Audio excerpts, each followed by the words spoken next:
I did it, Elon. I did it. It's brilliant. I did it, Elon. It's brilliant. Oh, hi, Elon. Oh, hey, Mark. What's up? I have an idea for a Tesla. Do you want to hear? Idea? Well, tell me. Yeah, I'd be happy. Glad you asked. Well, you see, the idea came about the morning after the Cybertruck reveal. It didn't take long before people started drawing little renditions of cyber anything, cyber cars, SUVs, other trucks, and then they showed this one here, and I kept looking at it, and I'm like, I know this car. I've seen this car. And then it hit me. It's in my driveway. There's a picture of it right here. And it's not just the car that I own. If you kind of look around, you'll look here. Look at all these I've got right here. There's a very popular form factor for little hatchbacks. And they're super versatile. They're just a great little car. They do everything. They transport people, cargo, use them for making trips, for just commuting to work, grocery getters, whatever you want to call them. They are super great, especially if they're designed right. I think there's a few tweaks that people can, or a few tweaks that can be made, and Tesla should make them. And this idea here, I think, should incorporate all of my little ideas and maybe a whole bunch more. And I think it could be a really great car. Let's take a look at what we got. In fact, you'll see here that this form factor is a very popular car. Just check out the chart.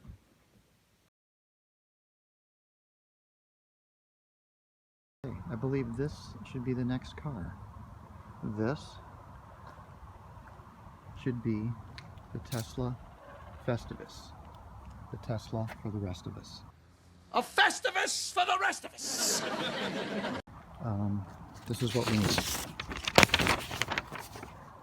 We need a small car like this.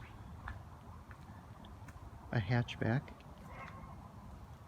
And this is what we want to do. You want to keep the car small, keep the safety up as much as possible.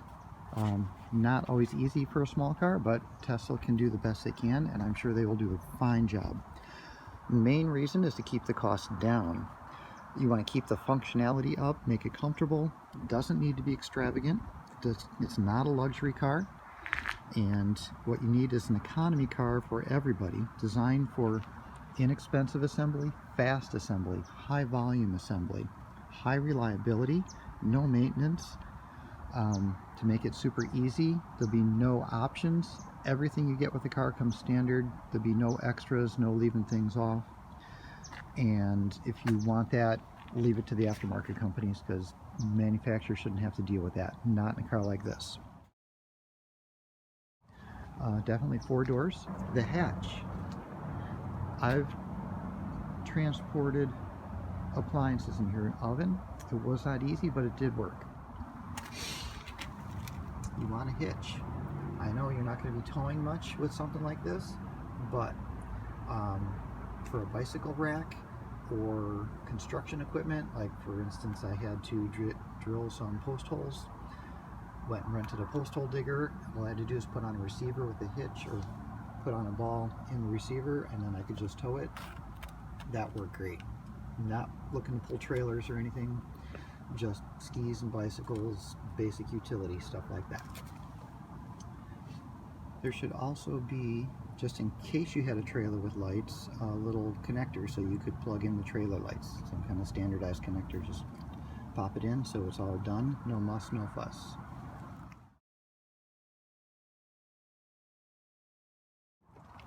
Steering wheel.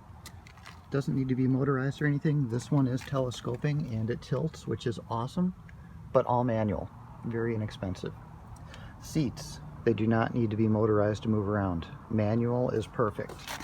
Get rid of this.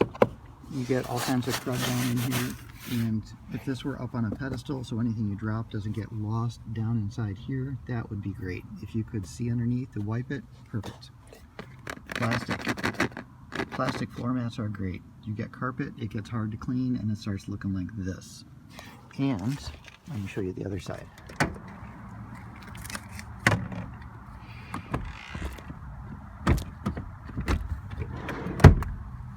Okay, this side doesn't have the plastic floor mats. My wife threw this down because, you know, the sun. This is what her shoes do. There we go. This is what the carpet looks like, and I drive this car almost exclusively by myself. She's in here very seldom, and this is what happens to the carpet. It gets worn out from her heels, and so she threw this in here to protect it, although it's after the fact. I don't care for the look, it works, but it would be best if the floors, no carpet at all, just rubber mats. You can do soundproofing with the headliner and the doors, that's fine, and the seats. Cloth seats, by the way. No leather, nothing expensive. Cloth works great. I've got 100,000 miles on this car. I don't abuse it, but I don't like baby it. And my seat, other than being cruddy, needs to be cleaned, is looking great. If you have a durable fabric seat, it will be fine. We're in the back seat. The front seat here is pushed all the way back. That's a comfortable position for me. I'm 5'10", and you can see in the back seats, I can easily put my fingers through here. So this works. I'm not like tied up against the seat. I do have some room, but this could stand to be a little bit better because this is in a very, like it's a comfortable position for me, and I'm 5'10". Most people are bigger, some are smaller. You just don't want this to be a problem because I think you should be able to fit 4 adults comfortably with some luggage, which we'll take a look there. You can see it leaves some room for luggage. Anyway, you got room for a couple of suitcases back here. This could be a little bit better. Okay, these seats are 60/40. That would be nice if you could do that, or if the center had a separate armrest that flopped down so you could choose which side gave you the more space. That would be handy. You would like if there was no lip here. Because of this, it makes it hard to load things in and out. To reduce this as much as possible would be great. A flat floor, just going all the way flat without the seat sticking up or bumps, is also great if you can maintain that. Put more cargo hooks in. There's a couple in here, but not nearly enough. Yeah, if you could do 10 feet inside corner to corner, 8 feet up to the dashboard, that would be nice. Just flat right on top of that seat. If you could haul 10 feet inside, I'll show you, hold on here. Being able to haul a 10-foot item would be nice up on the dash. Doesn't quite fit. Just a little bit more space here, or somehow if you could accommodate it up there, that would be great. I put a lot of stuff up here on the dash. Even this way with lots of boards, you can put in a whole bunch.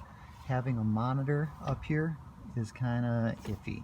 I don't want to trash that. Even the air vents up there, I would hate to break something like that. If you could make that whole dashboard smooth across the top and make whatever controls here bulletproof, that would be great. The other alternative I have is out the window. Okay, now the load is inside, but you see it has to go out the window. Not a problem if you're transporting a couple of little pipes like this where you can bungee them right to the mirror. Anything more substantial or heavier requires more stuff. I'll show you. Okay, for stuff that the mirror cannot support, you've got to use a little saddle like this that fits over here. Actually hooks here on the window to give it some stability. And then your materials can sit, there we go. And the materials can sit totally in the back, the hatch will close, and this gives you plenty of support. And you can bungee the heck out of that. That's stuff I try to avoid. So if there's just a little bit more room inside, that would be great. You want to make sure you can transport stuff, lots of stuff. As much square in the opening as possible, because when you're trying to put something in and you've got this room up here but not down at the corner, yeah, that's a problem because you kind of get frustrated. If you could bungee the hatch down on top of the load, because sometimes the load sticks out, if you could bungee this down, that would be great. There's no accommodations here. All you can do is put a bungee around the latch, and it's kind of iffy at best. It doesn't really hook, it just kind of loops over.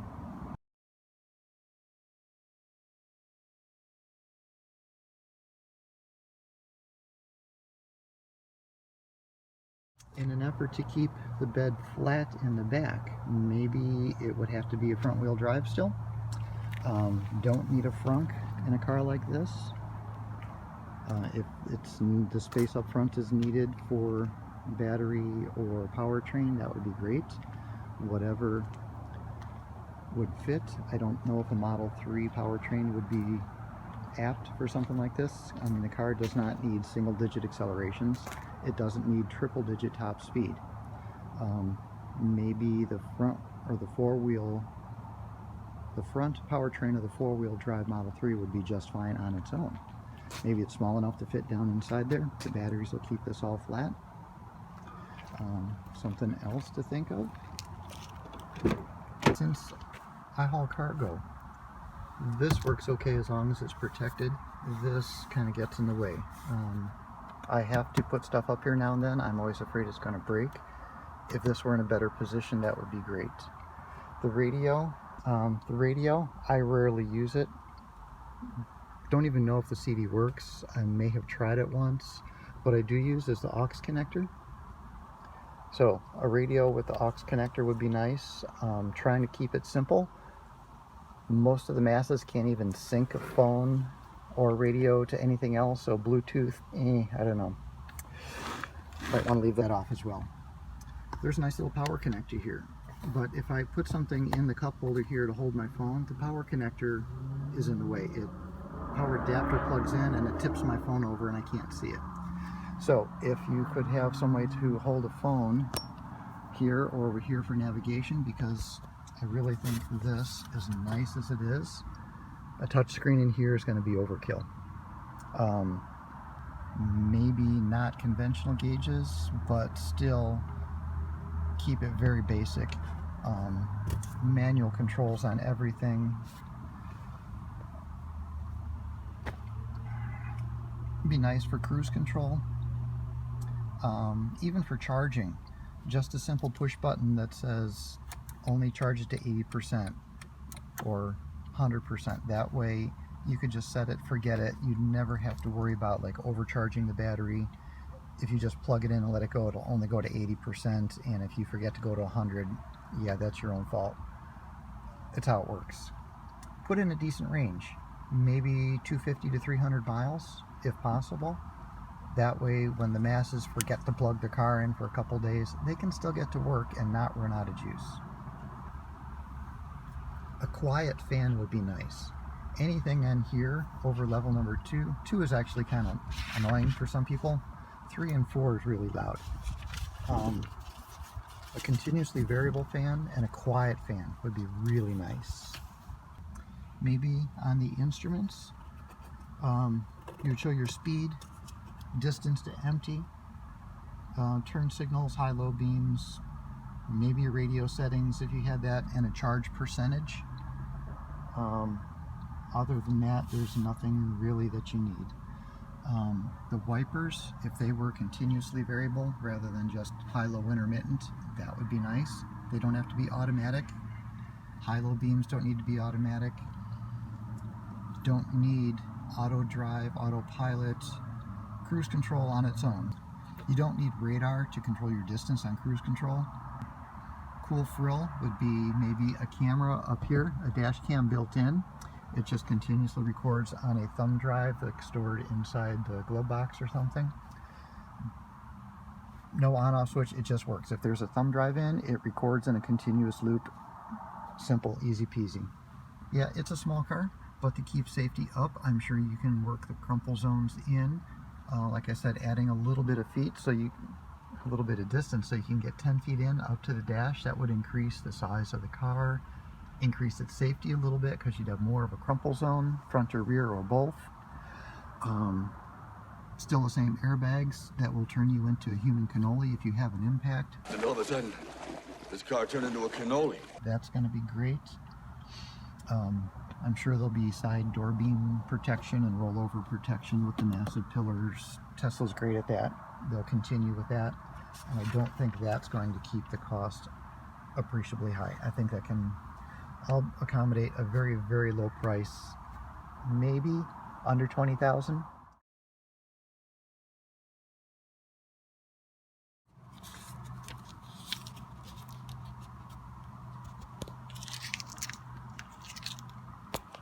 So, Elon, I hope you like my ideas. Maybe you can incorporate some of them into something, and it would be awesome if you did. And thank you for watching.